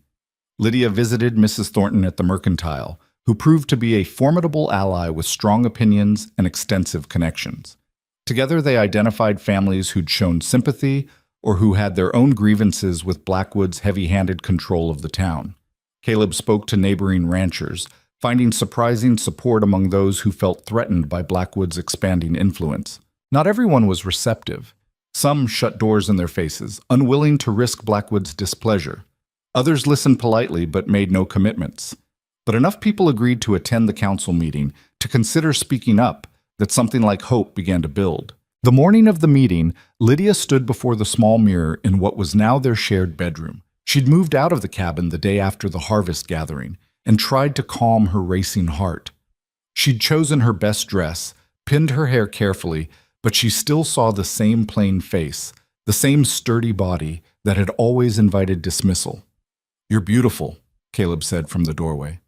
"I'm practical at best. You're beautiful to me. That's what matters." He crossed to stand behind her, meeting her eyes in the mirror. "You ready for this?" "No, but I'm doing it anyway." The town hall was packed when they arrived, standing room only. Blackwood sat at the front with the other council members, his expression confident and controlled. Mrs. Winters was there, looking subdued beside her husband. Mayor Harrison shuffled papers nervously. The air was thick with tension and anticipation. Harrison called the meeting to order, droning through standard business while Lydia's anxiety climbed higher. Finally, he reached the loan review. "We have before us a petition from Mr. Richard Blackwood regarding the Rourke Ranch loan held by Winters Bank," Harrison read. "Mr. Blackwood has raised concerns about the borrower's character and standing in the community. The council will hear arguments before making a recommendation." Blackwood stood, smooth and authoritative. "Gentlemen, ladies, this is a simple matter of community standards. Coldwater has always prided itself on being a respectable town. We have expectations of behavior, of propriety, of how people conduct themselves in public." He gestured toward Caleb and Lydia. Mr. and Mrs. Rourke violated those standards at the harvest gathering. They created a spectacle, forced their private affairs into public view, and demonstrated a concerning lack of judgment. Now, I'm not saying they're bad people. I'm saying they've shown themselves to be unreliable, impulsive, and potentially damaging to our community's reputation. "That's a lie," someone called out. Lydia turned to see one of the younger ranchers standing. "They didn't create that spectacle. Mrs. Winters did when she decided to publicly humiliate them." Murmurs of agreement rippled through the crowd. Blackwood's jaw tightened. Regardless of who initiated the situation, the Rourke's response was inappropriate, and "They defended themselves," Mrs. Thornton interrupted, rising from her seat like an avenging angel. "Something more people in this town should learn to do. You want to talk about character, Blackwood? Let's talk about using financial pressure to punish people who embarrass you. Let's talk about turning a business decision into a personal vendetta. This is about protecting the bank's interests.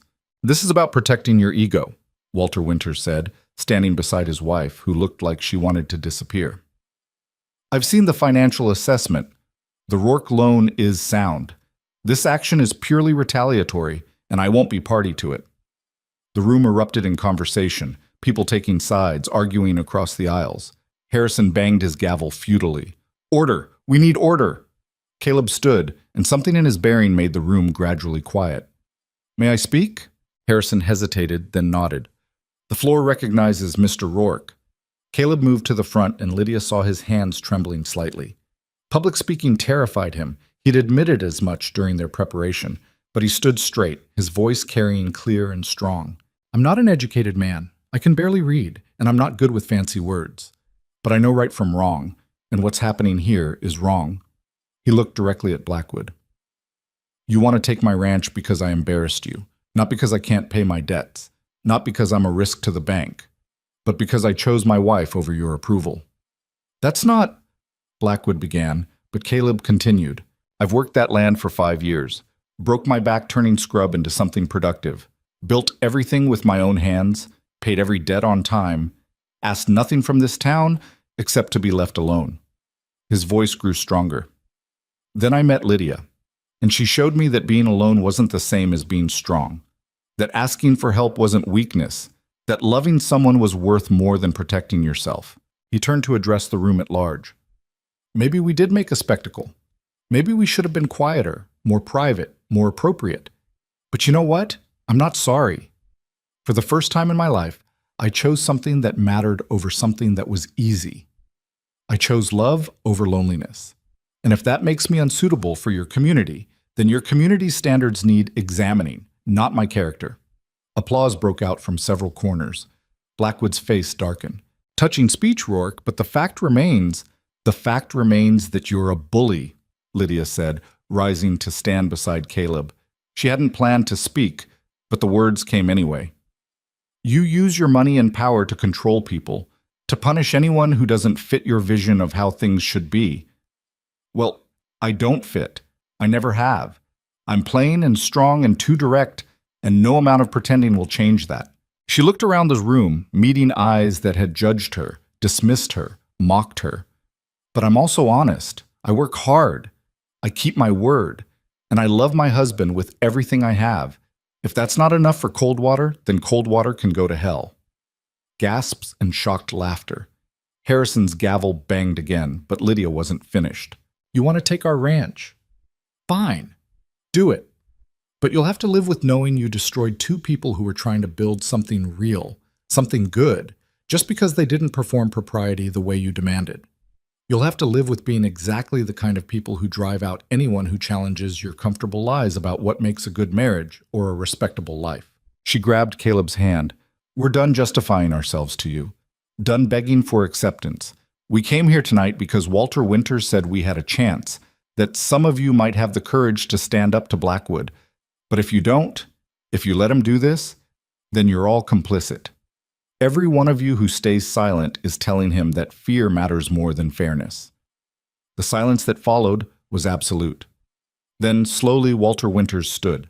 I vote against calling the loan. The Rourkes have done nothing wrong except refuse to be ashamed. Mrs. Thornton stood. I second that. And I'll say this. Anyone who votes with Blackwood can find somewhere else to buy their supplies. I won't take money from cowards. One by one, others stood. The younger rancher, a merchant Lydia had never met, a woman with 3 children who'd smiled at her in the general store. Not everyone.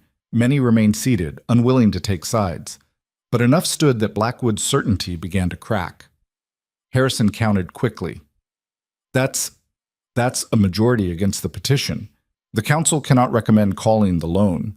Blackwood's face went purple with rage. This is ridiculous. Harrison, you can't. I can, and I am. The council has spoken. Harrison actually smiled, small and nervous but genuine. The Rourke loan will continue under its current terms. Meeting adjourned. The gavel fell, final and decisive. Chaos erupted, some people cheering, others arguing, Blackwood shouting threats that no one was listening to anymore. Lydia felt Caleb's arms around her, felt tears streaming down her face, heard him laughing and crying at the same time. We did it, he whispered into her hair. We actually did it. We did it together. They stayed locked together while the room swirled around them, the center of calm in a storm of reaction. Mrs. Thornton appeared, gripping both their shoulders with surprising strength. That was well done, both of you, she sniffed. Now get out of here before Blackwood recovers enough to cause more trouble. They left through this back door, avoiding the worst of the crowd, and walked to their wagon in the gathering twilight. The November air was cold and clean, and Lydia breathed it in like salvation. What happens now? She asked as Caleb helped her up. Now we go home. We work the ranch. We build our life. He climbed up beside her, taking her hand. And we stop caring what anyone else thinks about it. As they drove out of town, Lydia looked back at the hall, still lit and noisy with debate. They'd won. Against the odds, against the power structures, against everything that said people like them should stay quiet and grateful for scraps, they'd won. But she knew this wasn't the end. Blackwood wouldn't forgive this defeat. The town would still gossip. There would be consequences they couldn't foresee. The difference was, now they'd face those consequences together, without apology, without shame. The retaliation began before they'd even made it home that night. As the wagon crested the ridge overlooking their property, Caleb pulled the horses to an abrupt stop, his body going rigid beside Lydia. "What's wrong?" she asked, then saw what had frozen him. Smoke. Dark columns rising from multiple points on their land, visible even in the dying light. Caleb snapped the reins hard, sending the horses into a gallop that had Lydia gripping the seat. Her heart hammered against her ribs as they tore down the slope, the smell of burning growing stronger with each passing second. Please, she thought desperately, please don't let it be the house. It wasn't the house. It was worse. The northern pasture fence was ablaze, flames eating through the wooden posts they'd replaced together weeks ago. Beyond it, she could see cattle scattered and panicked, some already having broken through to dangerous terrain. The barn doors stood open, and inside hay bales smoldered, not fully burning yet, but close enough that the horses inside were screaming with terror. Caleb was off the wagon before it fully stopped, running toward the barn. "Get water," he shouted, "as much as you can carry." Lydia jumped down and sprinted to the well, her mind cataloging the disaster even as her body moved. The fence fires were too widespread to fight. They'd have to let those burn out. But the barn could be saved if they moved fast enough. She hauled up bucket after bucket, her arms screaming, her dress soaked and heavy. Caleb emerged from the barn leading two terrified horses, their eyes white-rimmed with panic. He got them to the corral and ran back in for more. Lydia met him at the entrance with the first bucket of water, and he threw it on the smoldering hay with desperate efficiency. "There's more in the back," he coughed, smoke already affecting his voice. "If it reaches the hayloft, we lose everything." They worked in frantic synchronization, Lydia hauling water while Caleb fought the flames inside. The heat was intense, the smoke choking, but they couldn't stop. Wouldn't stop. This was their life burning, their future, everything they'd fought for. It took an hour to get the barn fire under control. By then, the fence fires had mostly burned themselves out, leaving scorched earth and destroyed posts. Caleb stood in the barn doorway, covered in soot and ash, breathing hard. His hands were blistered from beating out flames, and when he wiped his face, it came away black. "The cattle," he said hoarsely. "We need to round them up before we lose them in the dark." "Caleb, you can barely stand." "I can stand well enough." He moved toward the horses they'd saved, determination overriding exhaustion. "We don't have time to rest, not tonight." They spent the next 3 hours in darkness, finding and herding panicked cattle back to what remained of safe pasture. Some had fled too far to find. Others had injured themselves on rocks or broken through into the Morrison property. By the time they finished what they could, it was past midnight, and Lydia could barely feel her legs. Inside the house, she lit lamps with shaking hands while Caleb collapsed into a chair. Neither spoke for a long moment, the silence heavy with the weight of what they both knew. "Blackwood," Lydia finally said, "can't prove it." "We don't need proof. We know." Caleb's laugh was bitter and exhausted. "Knowing and proving are different things. And even if we could prove it, who would we tell? Harrison, the council that barely found the courage to stand up to him once?" He dropped his head into his hands. "We won the battle tonight. This is him showing us we haven't won the war." Lydia wanted to argue, to insist they'd find a way to fight back. But looking at the ruin outside, at her husband's defeated posture, the words wouldn't come. Blackwood had made his point devastatingly clear. Legal victories meant nothing if he could destroy them through other means. She moved behind Caleb, gently removing his ruined shirt to assess the burns on his shoulders and arms. They weren't severe, but they needed tending. As she cleaned and bandaged them, she felt him trembling, not from pain, but from the effort of holding himself together. "We'll rebuild the fences," she said quietly. "Round up the rest of the cattle tomorrow. Check the damage in daylight and make a plan." "With what money, Lydia? The lumber for those fences took most of our reserve. We've got loan payments coming due, and now we've lost livestock, feed, infrastructure." His voice cracked. "Maybe we should have just apologized, played their game, kept our heads down." "No." She moved to face him, forcing him to look at her. "Don't you dare regret standing up for us. Don't you dare wish we'd stayed silent." "I'm not wishing that. I'm wishing I hadn't dragged you into this mess. You could have—" "I could have what?"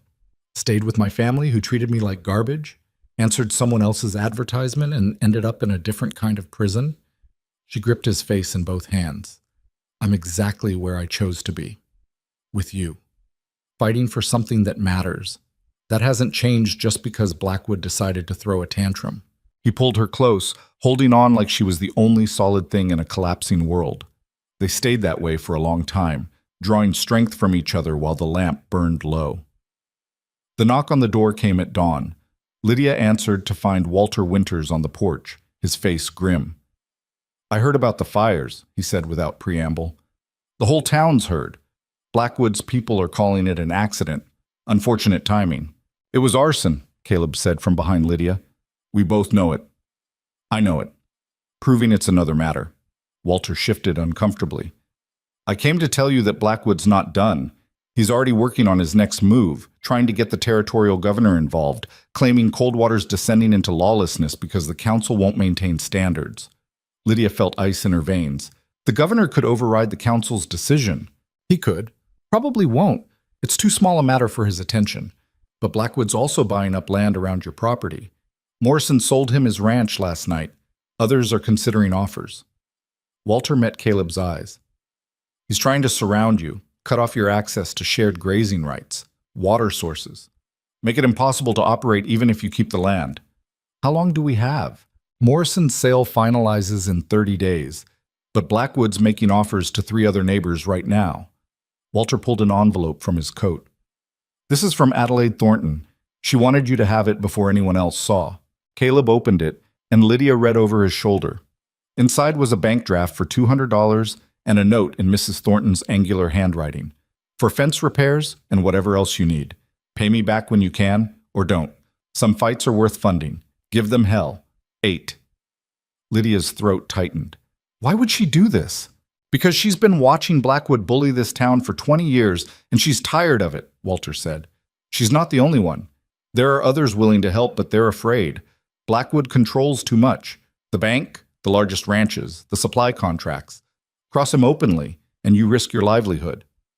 So what do you suggest we do? Caleb's voice was flat.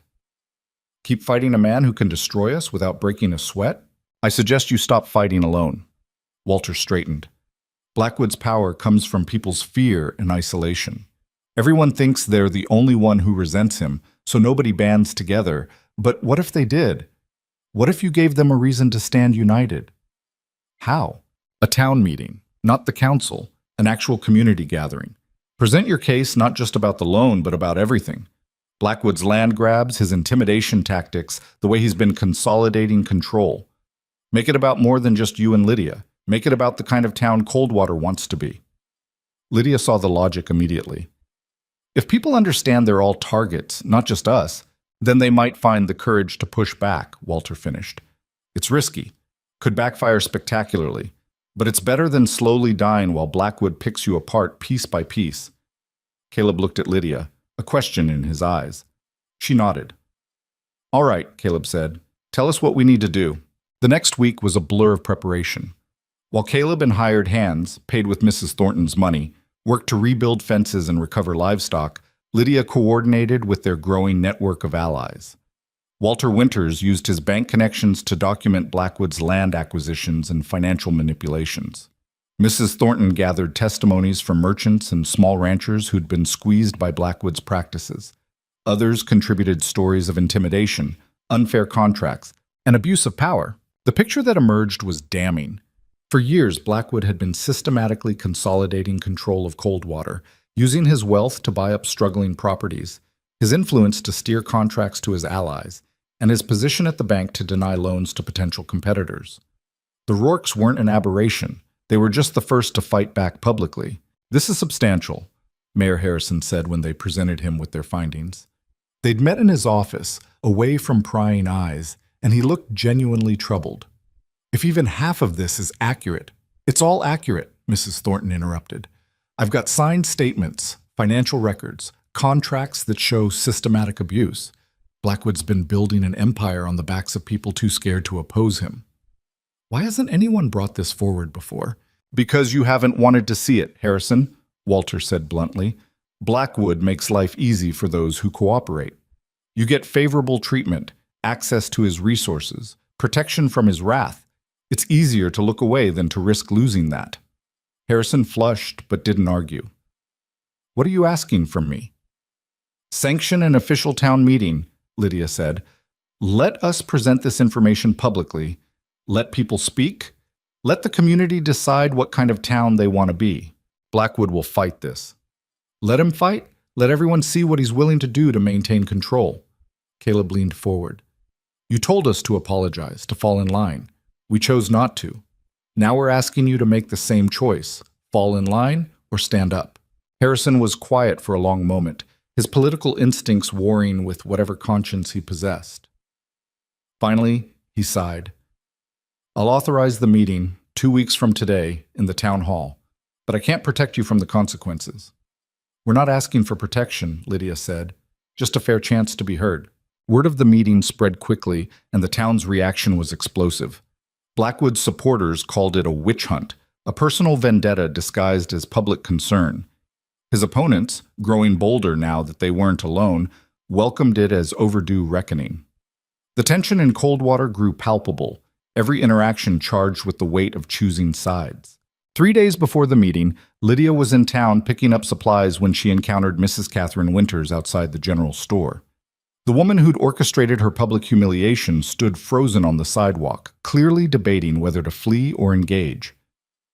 Mrs. Rourke, she said finally, her voice lacking its usual confidence. Mrs. Winters. An awkward silence stretched between them. Then, surprising them both, Catherine spoke. I owe you an apology. For the harvest gathering, for my cruelty, for... She gestured vaguely. Everything. Lydia studied her carefully, searching for mockery or manipulation. She found only genuine discomfort. What changed? My husband. After that night, he made it clear that my behavior was unacceptable, that he'd enabled it for too long. Catherine looked down at her gloved hands. And then the fires happened, and I realized I helped create the climate that made Blackwood think he could do that. My cruelty contributed to your suffering. So this is guilt. Yes. And shame, and recognition that I've been exactly the kind of person I was raised not to be. Catherine met her eyes. I don't expect forgiveness. I just wanted you to know that not everyone who stood silent approves of what's happening. Then don't stand silent, Lydia said. Come to the meeting. Speak up. It's not too late to choose differently. Catherine nodded slowly. I'll think about it. 2 days before the meeting, Morrison, who'd sold his ranch to Blackwood, appeared at the Rourke property looking haggard and desperate. I made a mistake, he said without preamble. Selling to Blackwood. He's already changed everything, brought in his own people, cut off the water access I'd been sharing with you and the other neighbors. Why are you telling us this? Caleb asked warily. Because the contract had clauses I didn't notice. He's not just taking my ranch, he's taking my reputation, making it look like I mismanaged things, drove them into the ground. He's destroying me even after I gave him what he wanted. Morrison's voice shook. I came to warn you. He won't stop with land. He'll take everything. Your name, your history, your standing. He needs people broken, not just defeated. After Morrison left, Lydia found Caleb staring out at the rebuilt fences, his expression troubled. You're worried, she said, coming to stand beside him. I'm terrified. What if this meeting changes nothing? What if people choose comfort over courage and we end up worse off than before? Then we'll survive it, like we've survived everything else. She took his hand. But you know what I think? I think we're not the only ones tired of being afraid. I think Morrison's regret is shared by others who've cooperated with Blackwood. I think people are ready for something different. They just need someone to show them it's possible. That's a lot of hope riding on two people who can barely read and write between them. Good thing we've got friends who can. The night before the meeting, their allies gathered at the ranch. Walter and Catherine Winters, Mrs. Thornton, several younger ranchers and merchants, even Mayor Harrison looking nervous but committed. They reviewed their presentation, assigned speaking roles, prepared for every argument Blackwood might make. He'll try to make this about personal grievances, Walter warned. He'll frame you as malcontents attacking a pillar of the community. Then we show it's not personal, it's systemic, Mrs. Thornton countered. We show the pattern of behavior, the documented abuses, The testimonies from multiple sources. Catherine spoke up quietly. He'll also attack your marriage again, paint you as morally questionable people whose word can't be trusted. Let him try, Lydia said. We're not ashamed of loving each other.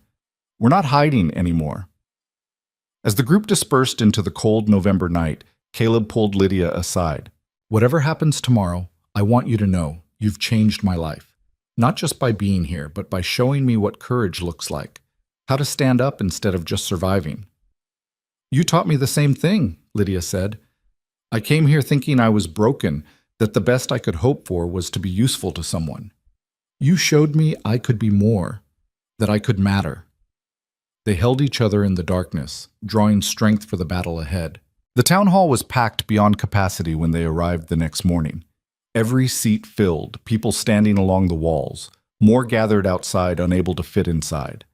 The atmosphere was electric, charged with anticipation and anxiety.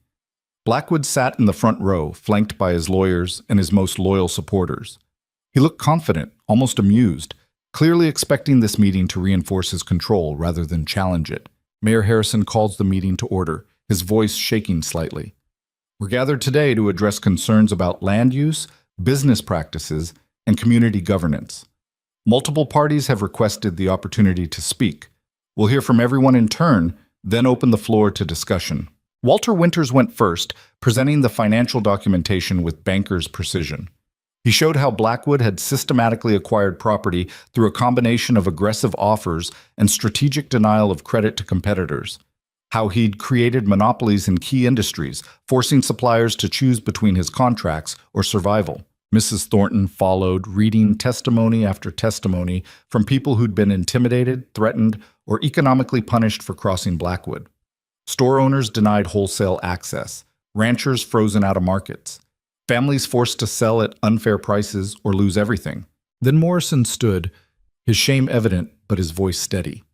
I sold my ranch because I was afraid of being targeted like the Rourkes were, afraid of losing everything if I didn't cooperate. But cooperating didn't save me, it just changed how I was destroyed.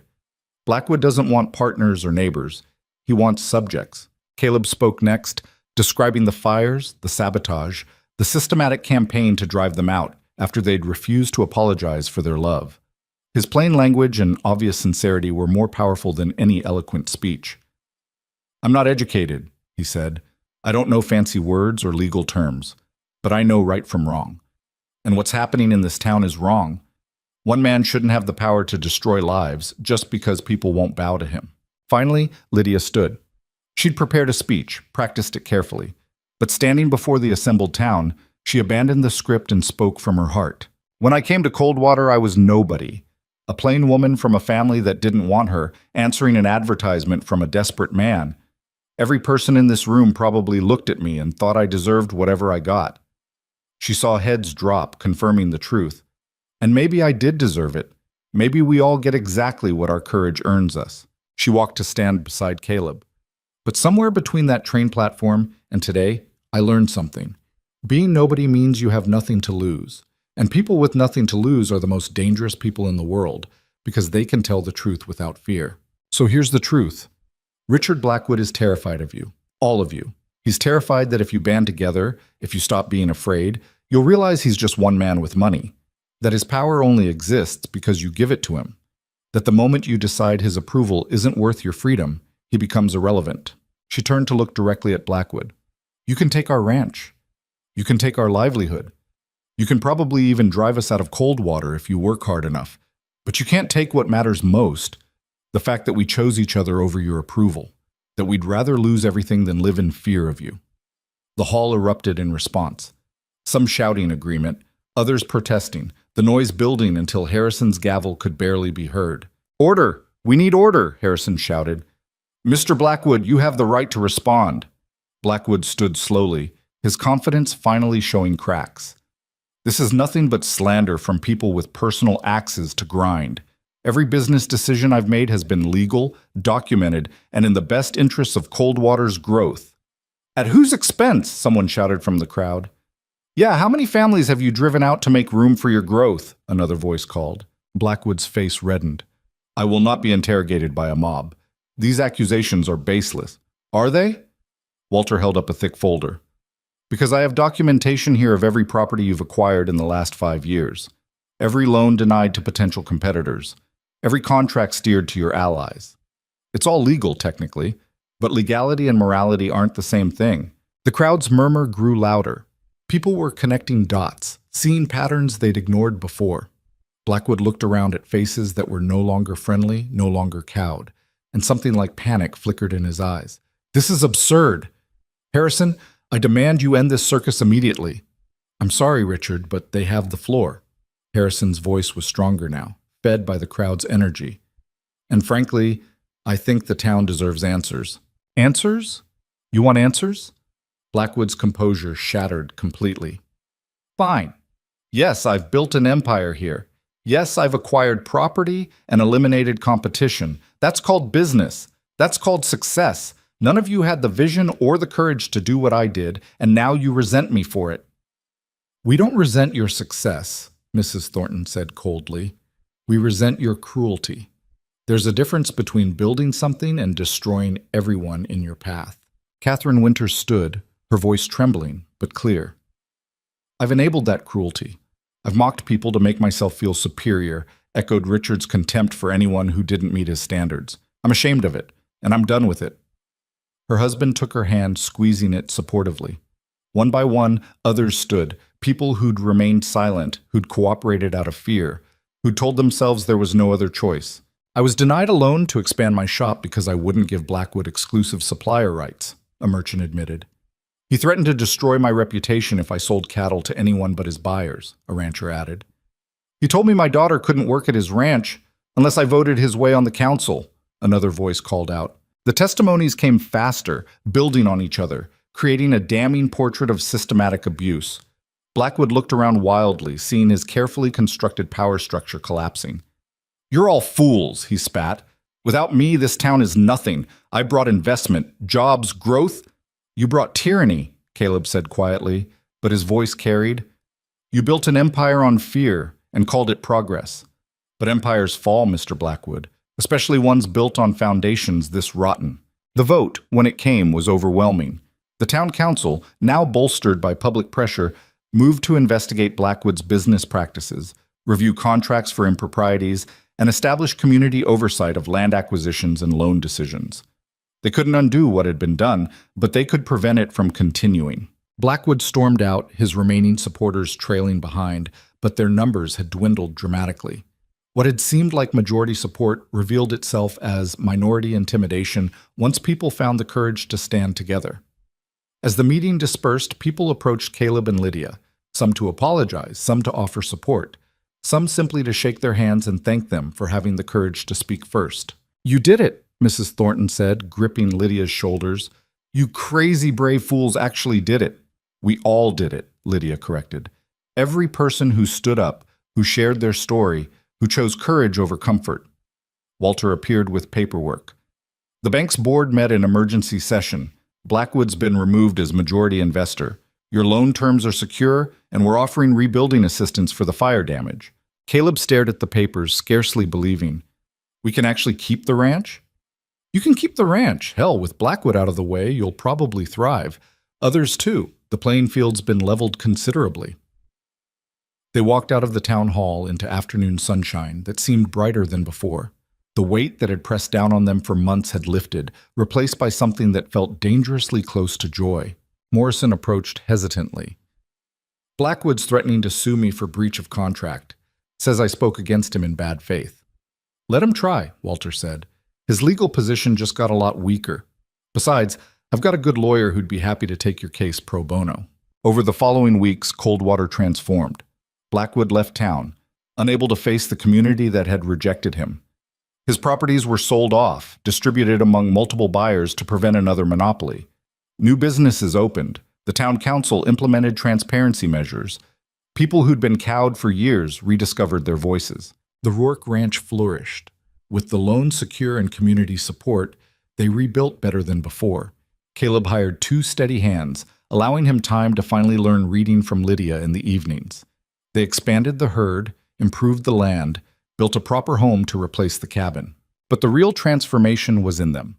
Caleb smiled more, laughed easier, touched Lydia freely and often.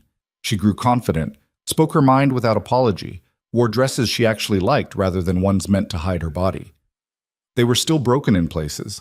Old wounds didn't heal overnight, but they were broken together, which somehow made the fractures feel less like weakness and more like proof they'd survived. On a spring morning, 6 months after the meeting, Lydia stood on the porch watching the sunrise paint the mountains gold. Caleb emerged behind her, wrapping his arms around her waist and resting his chin on her shoulder. "What are you thinking about?" he asked. "About how far we've come. About the woman who stepped off that train expecting nothing and how much she would marvel at this life. Do you ever regret it, answering that advertisement? Not for a second. You? Not for a second." He turned her to face him. "Though I still can't believe you chose me."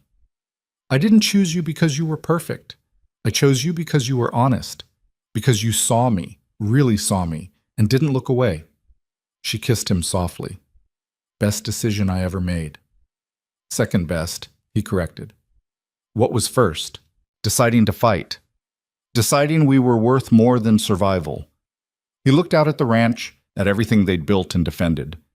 "This life we have, it's not just about the land or the work. It's about proving that people like us, people who don't fit the molds others create, can build something beautiful anyway." "Something real," Lydia agreed. "Something real," he echoed. They stood together as the sun climbed higher, warming a world that had tried to break them and failed. The frontier was still harsh, the work was still relentless, and there would be new challenges ahead. But they'd learned something that the Blackwoods of the world would never understand. True strength wasn't the absence of vulnerability.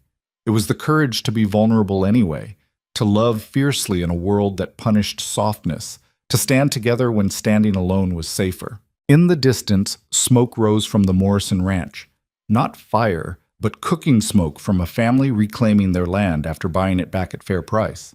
Closer, they could see Mrs. Thornton's wagon heading toward town, probably full of supplies for the new merchants she'd helped establish.